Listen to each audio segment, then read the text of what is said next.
सरई बजा के ले आते वो व्यापारी। दिन शुक्रवार खलकते बाजार भीड़े रहते भारी।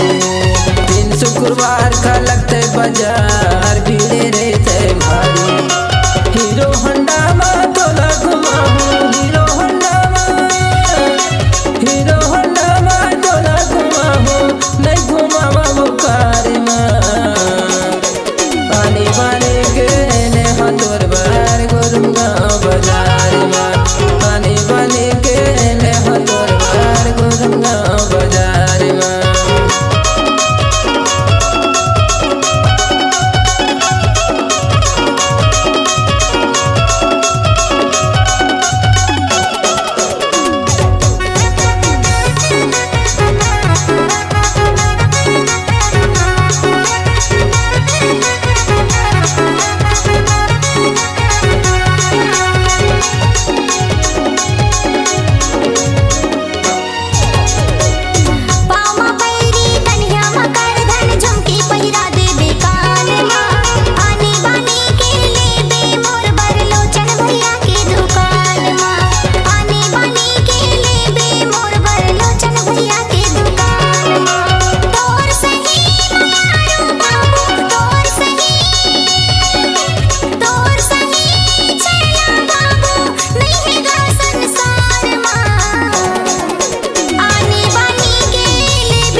समदापुर के साड़ी वो गोरी, कन्हारी के करधन, मवई बाजार के मेवा मिठाई खावा हो तो मन है।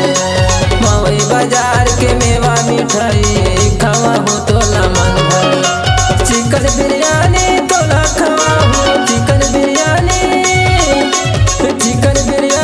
तोला खावा हो, नहीं खावा वो दार में। आने वाले